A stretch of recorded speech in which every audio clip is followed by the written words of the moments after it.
요한복음 1장 말씀을 보겠습니다. 요한복음 1장 9절부터 14절까지입니다.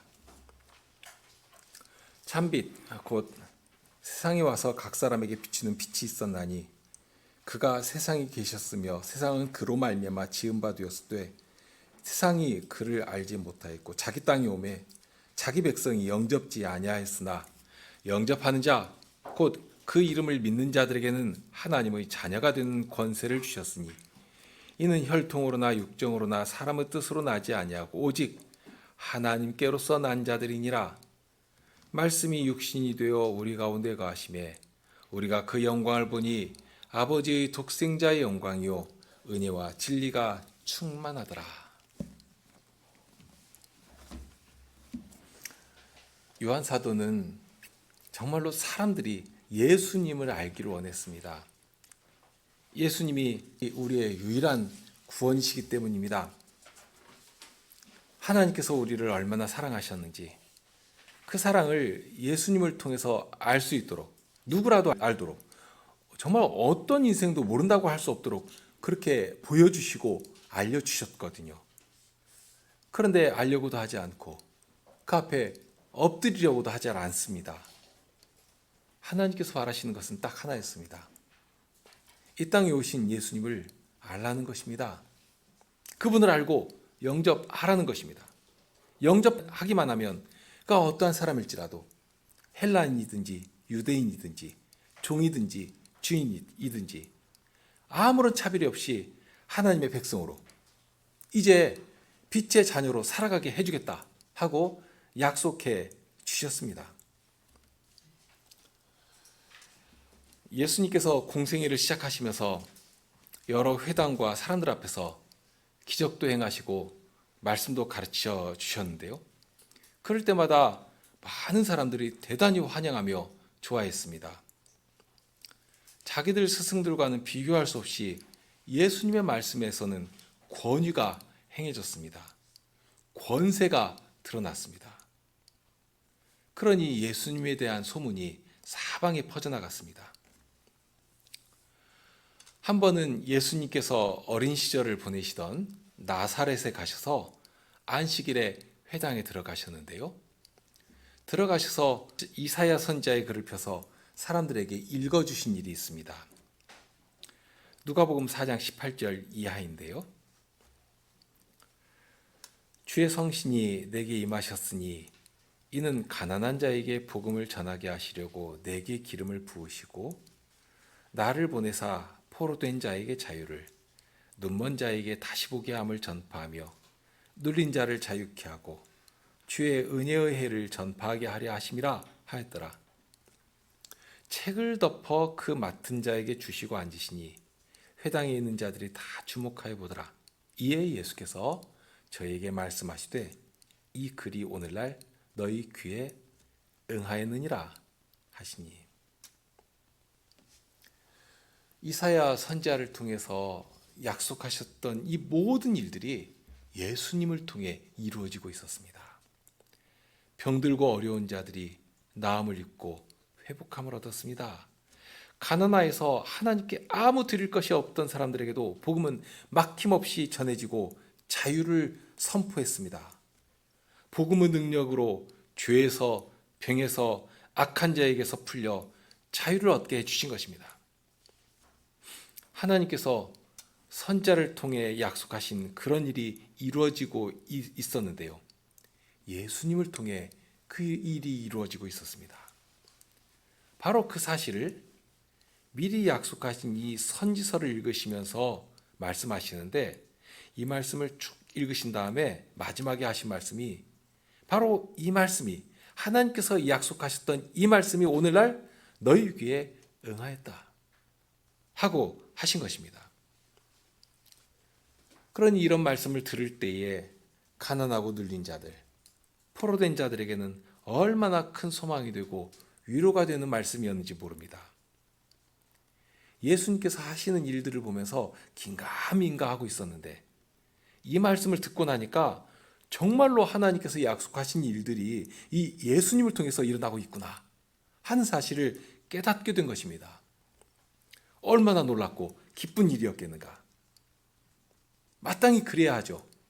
그런데 나사렛 사람들은 의외의 반응을 보입니다. 저희가 다 그를 증거하고 그 입으로 나오는 바 은혜로운 말을 기이 여겨 가로되, 아주 신기하게 여겼습니다. 자, 거기까지는 좋은데요. 기이 여겨 가로되, 이 사람이 요셉의 아들이 아니냐? 나사렛 사람들은 예수님이 누구신지 다 알고 있다고 생각한 것입니다. 당연히 같은 동네 사람이니까요. 적어도 30년 가까이 같은 동네에서 자라지 않으셨습니까? 그러니 우리가 어릴 때부터 보았지 않느냐? 우리가 다 알고 있는데, 그의 아버지는 요셉이고 다 알고 있는데, 우리가 알고 있는 이 예수가 어찌 그런 놀라운 일을 행할 수가 있다는 말이냐? 하고서 얕잡고 무시한 것입니다. 어찌 요셉의 아들 같은 자가 하나님께서 보내신 선자가 될 수 있겠느냐? 어떻게 감히 우리의 구원이 될 수 있겠느냐? 하고 판단하는 것입니다. 그런 나사렛 사람들의 태도를 모두 보신 예수님은 이어서 이렇게 말씀하십니다. 예수께서 저희에게 이르시되, 너희가 반드시 의원아 너를 고치라 하는 속담을 인증하여 내게 말하기를, 우리의 들은 바 가버나움에서 행한 일을 네 고향 여기서도 행하라 하리라. 또 가라사 때 내가 진실로 너희에게 이르노니 선지자가 고향에서 환영을 받는 자가 없느니라. 내가 참으로 너희에게 이르노니 엘리야 시대에 하늘이 새해 6달을 닫히어 온 땅에 큰 흉년이 들었을 때 이스라엘에 많은 과부가 있었을 때 엘리야가 그중 한 사람에게도 보내심을 받지 않고 오직 시돈 땅에 있는 사렙다의 한 과부에게 뿐이었으며, 또 선지자 엘리사 때에 이스라엘에 많은 문둥이가 있었을 때 그 중에 한 사람도 깨끗함을 얻지 못하고 오직 수리아 사람 나만 뿐이니라. 아주 무서운 말씀을 하고 계시죠. 정말로 그랬습니다. 하나님께서 어떤 선지자를 보내셔도 자기들이 다 안다고 생각하고 자기들 기준으로 판단하고 비판하면서 정작 그를 세우시고 그를 보내신 하나님을 아주 멸시한 것입니다. 하나님을 두려워하는 것이 없이 하나님을 알려고도 하지 않고 순종도 하지 않으니까 하나님께서 보내신 자들도 우습게 판단해버리고 배척한 것입니다. 이 말씀을 들은 이 나사렛 사람들은 아주 화가 났습니다. 자기들의 교만과 죄악을 지적하시니까 그 소리는 어떻게 그렇게 빨리 알아듣고서는 막 속이 부글부글 끓어오른 것입니다. 그러면서 그냥 속으로만 그런 일이 있으면 모르겠는데 심지어는 자기들의 죄를 지적하시는 예수님을 막 몰아가지고 벼랑 끝으로 몰고 가서 떨어뜨려 죽이려고 했습니다. 회당에 있는 자들이 이것을 듣고 다 분이 가득하여 일어나 동네 밖으로 쫓아내어 그 동네가 건설된 산 낭떠러지까지 끌고 가서 밀쳐 내리치고자 하되, 예수께서 저희 가운데로 지나서 가시니라. 영접하는 자, 곧 그 이름을 믿는 자들에게는 하나님의 자녀가 되는 권세를 주겠다 하고 약속하셨습니다. 영접한다는 것은 곧 예수님의 이름을 믿는 것입니다. 그러면 믿는 것은 무엇이고 영접한다는 것은 어떻게 하는 것인가? 지금 갈릴리 이 나사렛 사람들이 예수님의 말씀 앞에서 보인 반응과 태도가 있습니다. 저들에게 선지자의 말씀을 들려주시면서 저들 앞에 선지자를 통해 약속하신 일들이 이루어져 감을 알게 하셨습니다. 보게 하시고 듣게 하셨습니다. 예수님의 말씀은 참으로 권세가 있으셨거든요. 정말 듣게 하시고 보게 하시며 놀라게 하셨습니다. 하지만 저들은 자기들의 교만을 내려놓지 않았습니다. 자기들의 판단 기준이 가득 차 있어가지고 마땅히 보아야 할 것을 보려고도 하지 않았고 볼 수도 없었고 듣지만 들을 수가 없었습니다. 그러니 예수님을 믿지 않았습니다. 영접하지도 않았고 믿지도 않고 심지어 낭떠러지에 떨어뜨리려고 했습니다. 그럼 어떤 것이 예수님을 영접하는 것인가? 예수님이 공생의 마지막 3년 차에 갈릴리 사역을 모두 마치신 후에 예루살렘으로 쭉 내려가시는데요. 그러니까 십자가를 보시면서 십자가를 향해 가신 것입니다. 이제 예루살렘에 가시면 어떤 일이 일어날 것인지를 다 아시면서 묵묵히 가신 것입니다. 그런데 예루살렘으로 바로 들어가신 것이 아니라 좀 돌아가지고 여리고부터 들르셨습니다. 그곳에서 하실 중요한 일이 있으셨기 때문인데요. 그렇게 먼저 여리고로 들르셔서 여리고 성에 가셨는데, 그런데 예수님께서 이 여리고를 지나가신다 하는 소리를 들은 어떤 사람이 있었습니다. 우리가 잘 아는 삭개오라는 사람입니다. 이 사람은 평소에 예수님이 너무 보고 싶었습니다. 소경이던 바디메오가 소리를 지르면서 예수님을 부르던 심정과 그리 다르지 않았을 것입니다. 소경이던 바디메오는 예수님께서 지나가신다는 소리를 들을 때 막 소리를 질렀거든요. 사람들의 웅성거리는 소리가 나고 또 예수님이 지금 막 여기 지나가신다는 소리를 들을 때 눈으로는 아무것도 볼 수 없었지만, 그런데 막 소리를 지르면서 다윗의 자손이여 나를 구원하소서 하고 막 소리를 질렀습니다. 사람들이 그 소리를 듣고서는 좀 조용히 좀 하라고 막 꾸짖고 그렇게 해도 막무가내였습니다. 지금 살 길이 예수님께만 있음을 알고 있었기 때문에 지금 이 예수님을 뵙지 못한다면, 지금 이 예수님을 만나지 못한다면 자기에게는 아무 소망도 없다는 사실을 알았기 때문에 다윗의 자손 예수여 저를 불쌍히 여기소서 하고 지르는 소리를 멈추지를 않았습니다. 예수님께서 돌아보실 때까지, 부르실 때까지 소리 질렀습니다. 그럼 바디메오를 불쌍히 여기시고 예수님은 그의 눈을 뜨게 하시며 구원의 빛을 보게 해주지 않으셨습니까? 여기 삭개오도 별반 다르지 않은 마음을 가지고 있었습니다. 예수님이 오신다는 소식을 들을 때에 자신의 체면이고 무엇이고 생각할 여유가 없었습니다.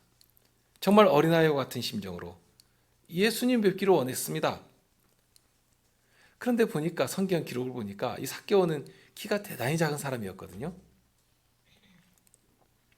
그런데 예수님께서 지나가실 때 굉장히 많은 사람들이 예수님을 둘러싸고 있었으니까 어떻게 예수님을 볼 방법이 없었습니다.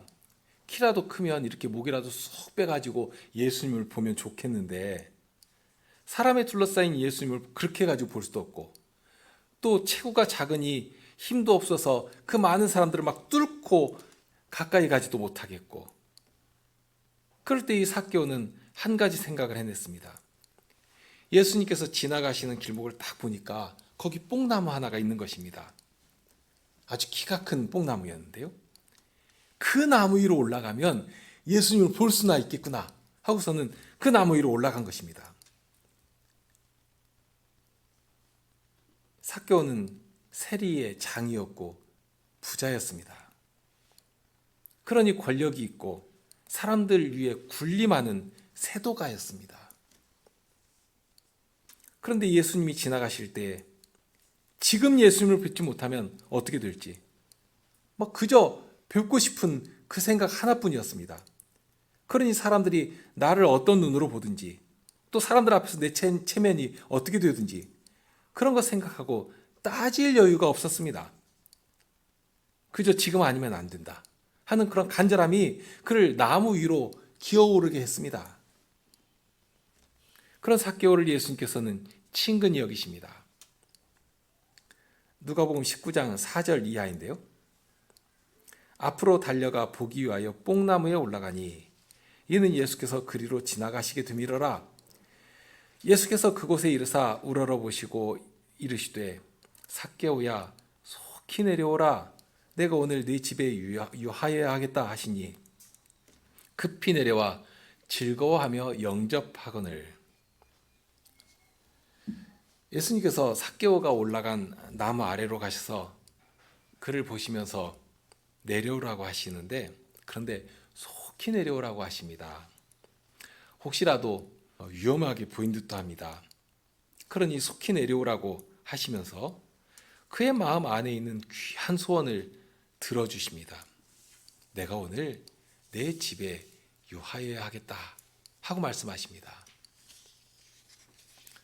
삭개오의 집에 직접 가시겠다는 말씀을 하실 때 삭개오는 정말로 급하게 내려옵니다. 얼마나 좋은지. 마치 생전에 꿈꾸던 선물을 받은 아이처럼 너무 기쁘고 막 급한 것입니다. 마음이 막 다급한 것입니다. 그러니 급히 내려와 가지고 즐거워하며 영접했다고 했습니다. 어린아이처럼 기쁘게 즐겁게 예수님을 영접했습니다. 예수님은 당신 앞에 나오는 어린아이들을 모두 받아주셨습니다. 당시 사회적 관습으로는 어린아이들은 사람 취급을 받지 못했거든요. 제자들도 그랬습니다. 예수님의 말씀은 어른들이나 똑똑한 사람들이나 알아듣고 그렇게 좀 장성한 사람이 가까이 할 수 있다고 생각했습니다. 그렇게 아이들이 막 가까이 오면 가까이 오지 못하도록 쫓아냈었거든요. 그러나 예수님은 어린아이들을 용납하고 내게 오는 것을 금하지 말라 하고 말씀하십니다. 오히려 가까이 오게 하시면서 안아주시고 축복도 해주시죠. 제자들에게 이런 말씀을 하십니다. 너희가 돌이켜 아이들과 같이 되지 아니하면 결단코 천국에 들어가지 못하리라. 누구든지 내 이름으로 이런 어린아이 하나를 영접하면 곧 나를 영접함이니. 어린아이 하나를 영접하는 것이 곧 예수님을 영접하는 것이다 하고 말씀하십니다. 하나님의 나라를 소유한 어린아이. 아이들과 같이 되지 않으면 결단코 하나님 나라에 들어가지 못한다고 하시면서 그런 어린아이 하나를 영접하면 예수님을 영접하는 것이나 동일하다 하고 말씀하십니다.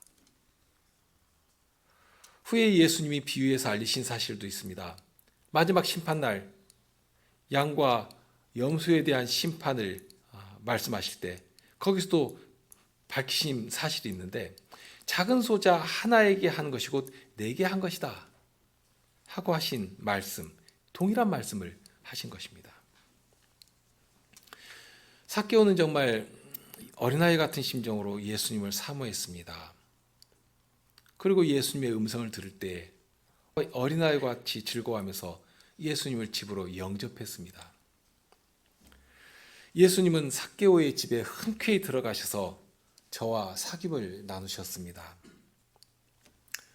그런데 그런 예수님을 곱지 않은 시선으로 보는 자들이 많았습니다. 무사람들이 보고 수군거렸다 하고 했습니다. 어떻게 저렇게 아무렇지도 않게 죄인의 집에 들어가실 수가 있는가? 하고 수군거린 것입니다. 이런 일은 전에도 있었습니다. 예수님의 제자 중에 마태가 세리였는데요. 그런 마태를 부르시면서 마태의 집에 앉아 음식을 잡수시며 교제를 나누신 일이 있습니다.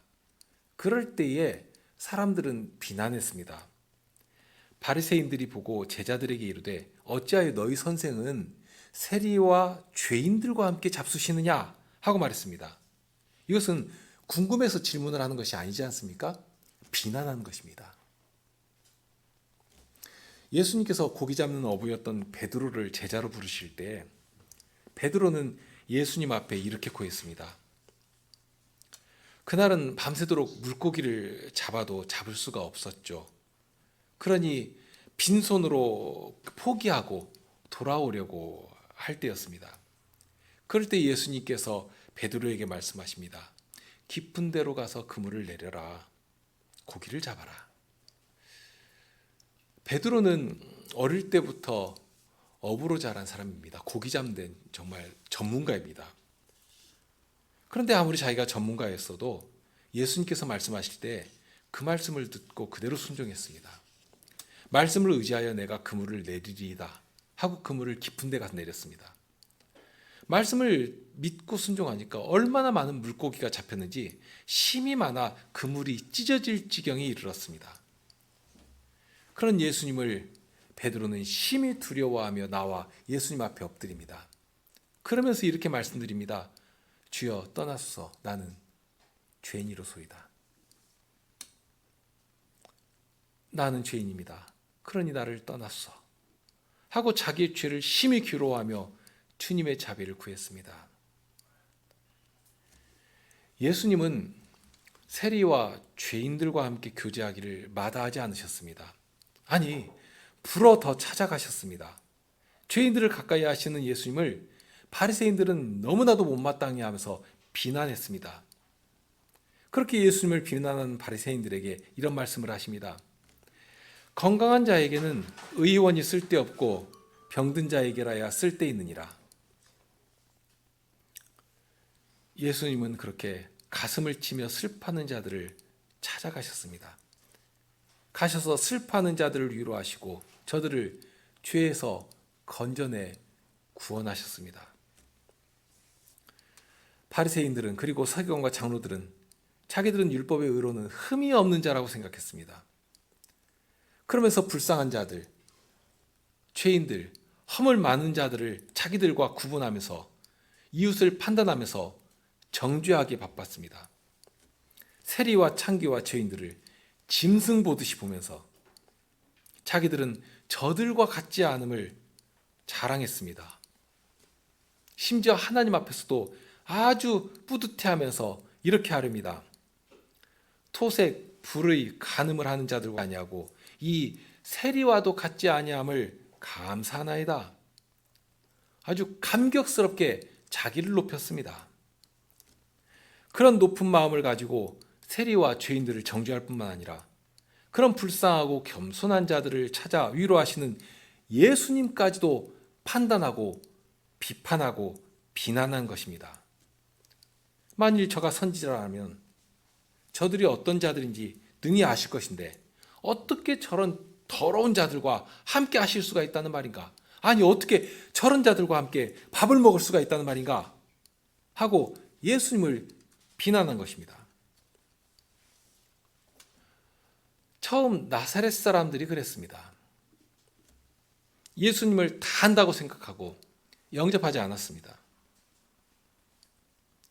그런 자들과 전혀 다를 것 없는 태도를 보입니다. 나사렛 사람들은 예수님을 심지어 낭떠러지로 몰아 떨어뜨려 죽이려고 했는데 그러면 지금 이때 유대 지도자들은 어떻게 했는가? 항상 높은 마음과 교만한 태도로 예수님을 판단하다가 정죄하고 마침내는 정말로 십자가의 자리로 내몰아 죽여버렸습니다.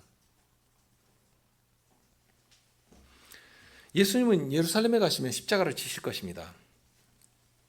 그런 때 굳이 여리고를 거쳐 지나가시면서 왜 예루살렘으로 들어가시는지를 알게 하신 것입니다. 말로만 저들을 가까이 하신 것이 아닙니다. 정말로 죄인들을 찾아가시고 저들을 위로하시고 회복시켜 주시며 구원을 얻게 해주신 것입니다. 구원의 길은 다른 데 있지 않습니다. 예수님을 영접하는 데 있습니다. 예수님은 죄인인 삭개오의 집에 들어가 저와 함께 식사하시며 사귐을 나누셨습니다. 삭개오가 예수님을 왜 그렇게 보고 싶어 했겠는지, 아마도 예수님을 본다면 예수님께 정말로 하고 싶은 말이 있었던 것처럼도 보입니다. 혹시는 그게 무엇인지 아시겠습니까? 바리새인들이나 혹은 서기관들이나 이런 높은 사람들은 예수님을 만날 때마다 아주 다양한 질문들을 던졌는데요. 그런데 그 질문들이 선의에서 무엇인가 알려고 질문을 하는 것이 아니라 예수님을 함정에 빠뜨리려고, 예수님을 판단하려고 그런 교묘한 질문들을 예수님께 던졌습니다. 한 번은 가늠하다가 들킨 여인을 잡아와서는 이 가늠하다가 들킨 이 여자를 어떻게 하면 좋겠습니까? 하고 질문을 했습니다. 분명 모세율법에는 가늠한 여자를 돌로 쳐서 죽이라고 했거든요. 그러니 평소 같으면 그냥 자기들 마음대로 죽였을 것입니다. 그런데 이때는 예수님을 시험하기 위해서 예수님 앞으로 끌고 와가지고는 예수님께서 이 여인에 대해서는 어떻게 판단하시고 어떤 말씀을 하시겠는가? 평소에 예수님은 워낙 사랑을 강조하시고 또 용서를 강조하시고 하시니까 그러니까 말로 하는 사랑 말고 하나님의 율법과 그 사랑 사이에서 어떻게 반응을 하시겠는가? 그러니까 쉽게 예수님의 위선을 까발리겠다, 또는 예수님을 꼼짝 못하게 하겠다 하고서는 여인을 끌고 온 것입니다. 예수님은 그런 저들 앞에서 한마디 말씀을 하십니다. 너희 중에 죄 없는 자가 먼저 돌로 치라. 그러시고선 예수님께서는 몸을 다시 굽혀 그냥 손가락으로 땅에 무엇인가를 계속 쓰십니다. 하나님의 율법이 가리키는 참된 사랑이 무엇인지를 생각하게 하셨습니다. 저들은 평소 같으면 예수님께 끌고 올 것도 없이 당장에 성문 밖으로 끌어내서 돌로 쳐서 죽였을 것입니다. 하지만 평소와는 달리 예수님의 이 말씀 앞에서 숙연히 자기를 살피고 도저히 여인을 칠 자격이 자기들에게 없음을 알고 하나씩 하나씩 물러가 버렸습니다. 마침내는 가늠하다가 끌려온 여인만 거기 남고 모두 사라져 버렸습니다. 그러면 홀로 남은 이 여인, 예수님 앞에 홀로 남은 여인이 어떤 모습으로 또는 어떤 망연한 모습으로 남아있겠는가? 좀 그 장면이 이렇게 상상이 되십니까? 지금 살고 죽는 것이 문제가 아니지 않습니까? 그 여인이 산다고 해서 바르게 살아지겠는가? 그 지역사회 안에서. 그런 여인에게 이런 말씀을 하십니다. 나도 너를 정죄하지 아니하노니 가서 다시는 죄를 범치 말라. 여인에게 살리시는 말씀을 하시며 돌려보내십니다. 하나님께서 정죄하지 아니하심을 알고 회개하는 그를 불쌍히 여기시며 살게 하신 것입니다. 삭개오가 예수님을 왜 그렇게 뵙기를 원했겠는지 우리는 그 마음을 다 헤아릴 수는 없습니다. 그런데 삭개오가 한 말을 보면, 그러니까 예수님 앞에서 너무너무 하고 싶은 말이 무엇이었겠는가 적어도 알 수 있는 힌트가 담겨 있습니다. 누가복음 19장 8절에 보면 삭개오가 서서 주께 여짜오되, 그러니까 앉지도 못하고 막 말씀드리는 겁니다. 얼마나 평소에 하고 싶었는지. 주여 보시옵소서. 내 소유의 절반을 가난한 자들에게 주겠사오며 만일 네 것을 토색한 것이 있다면 네 배나 갚겠습니다. 그가 모은 이 재산이라고 하는 것이 절로 모인 것이 아니지 않습니까? 얼마나 치열하게 정상을 향해서 죽기 살기로 살아왔겠는가? 우리는 조금이나마 상상할 수가 있습니다. 동네 사람들로, 이웃 친척들로부터 따돌림 받았을 것입니다. 죄인이라는 소리 들으며 더러운 수전노 같은 인간이라고 욕먹으면서, 그런 것도 마다하지 않고 돈을 벌어서 출세해야 되겠다 하는 생각으로 이를 앙다물고 살아온 인생입니다. 일생을 그렇게 살아온 것입니다. 목숨보다 더 소중한 것이 돈이죠. 그런데 얼마 전부터 듣게 된 예수님의 말씀 앞에 어떻게 더 이상 자신의 인생을 끌고 갈 수가, 지금까지 살아온 대로 살아갈 수가 없게 되어버린 것입니다. 돈과 권력이 최고였던 사람인데 예수님의 말씀 앞에서 자기가 이제까지 붙들고 살아왔던 인생이 다 그냥 순식간에 허물어져 버린 것입니다. 그러니 어떻게 해야 하겠습니까? 삭개오는 어떻게 합니까? 자기가 이제까지 붙들고 살아온 것들을 버리는 것입니다. 그런데 그냥 버리는 것은 아닙니다. 삭개오가 서서 주께 여짜오되 내 소유의 절반을 가난한 자들에게 주겠사오며 만일 네 것을 토색한 일이 있다면 네 배나 갚겠습니다.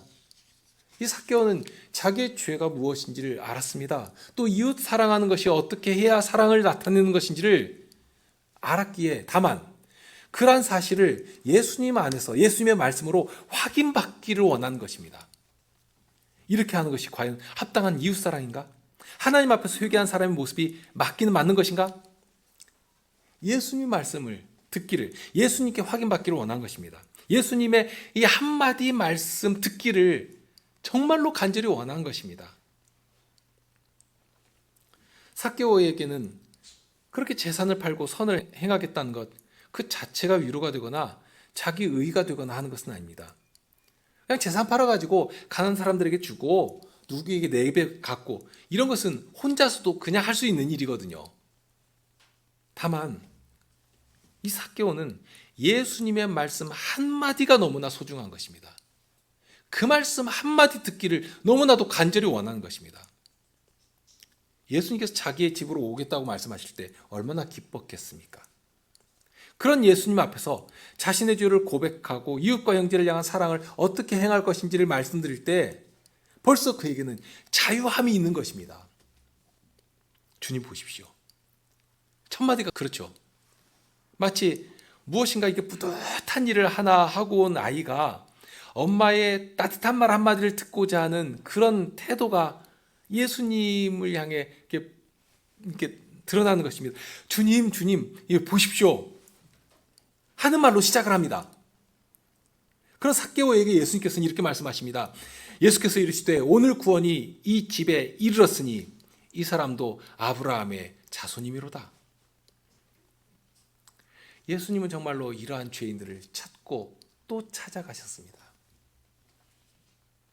마태의 집에 찾아가셨을 때 마태는 죄를 슬퍼하며 주의 구원을 사모하는 많은 사람들을 초청하여 함께 예수님 앞에 모여 앉았습니다.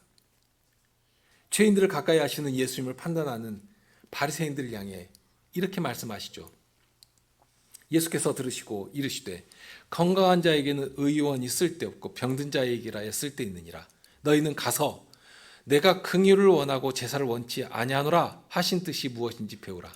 내가 의인을 부르러 온 것이 아니요 죄인을 부르러 왔노라 하시니라.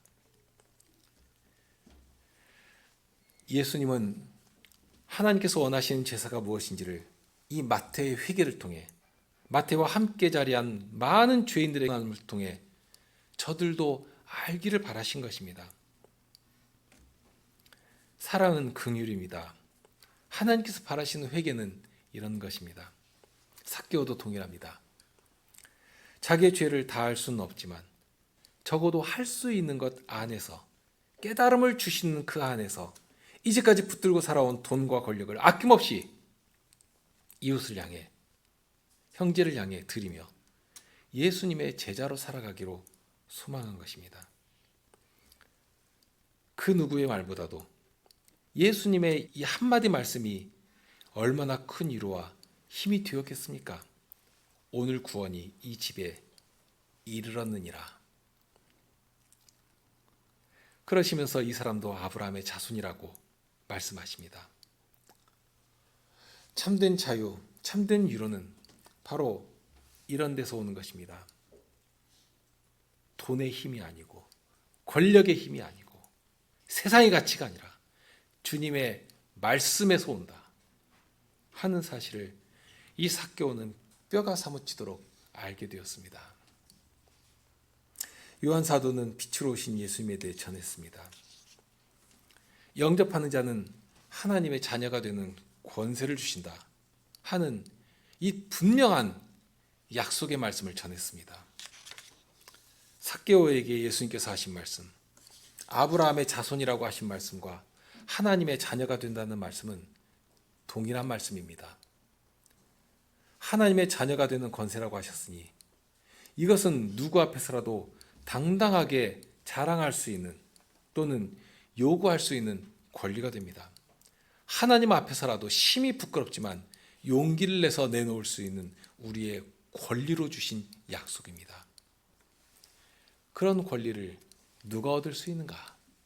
어떤 사람에게 주시는가? 예수님을 영접하는 자에게 주시는 것입니다.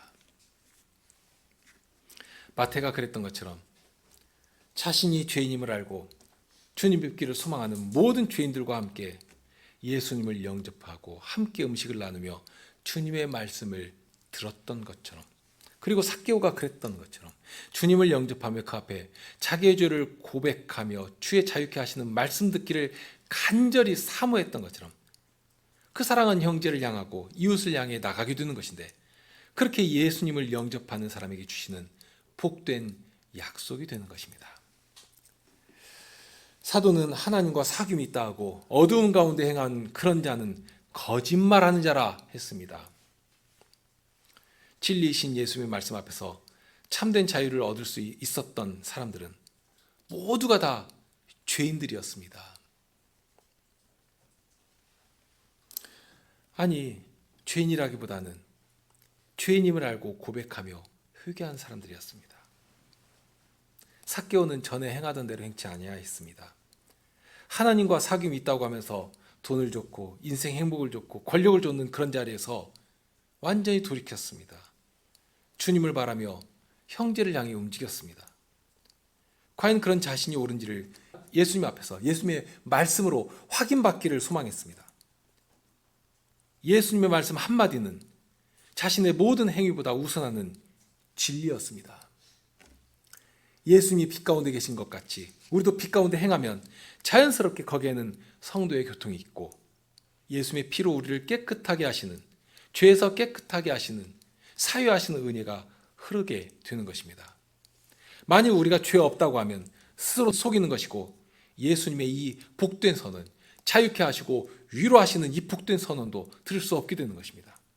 그러나 만일 우리가 우리의 죄를 자백하면, 그래서 베드로처럼 저는 죄인입니다 하고 고백한다면, 또는 삭개오처럼 죄를 깨닫고 주님의 처분만을 바라는 그런 자리에 서게 된다면, 그런 자들은 주님을 미쁘시고 의로우셔서 우리 죄를 용서해 주실 뿐만 아니라 우리의 모든 의롭지 못한 자리에서 깨끗하게 해 주실 것입니다.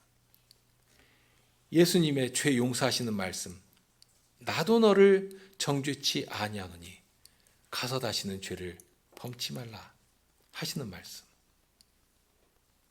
또는 오늘 구원이 이 집에 이르렀다고 하시는 이 복된 선언을 듣고 참된 자유와 위로 가운데 기쁨으로 주님을 좇을 수 있게 되는 것입니다.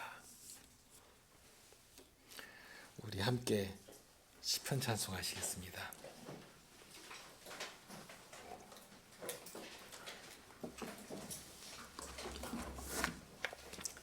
32편 1절과 2절입니다.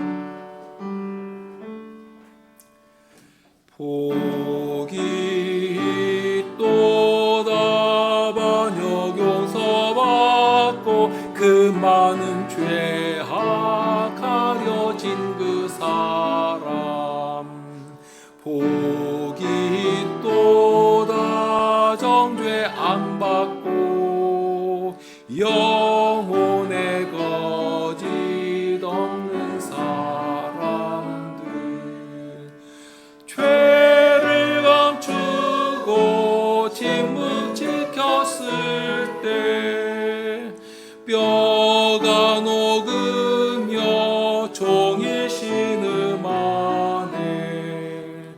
주의 손 밤낮 부르시오니 여름 열기에 진액 빠지네. 나의 죄악을 주께 자백하고 숨김이 없이 내 죄 아뢰 얹네. 내 반역 죄 고백했더니 내 모든 죄악 용서하셨네. 신실한 사람 주께 기도하라. 금물 덮쳐도 미치지 못하리. 피난처 주님 나를 지키고 구원의 환호 나를 두르네.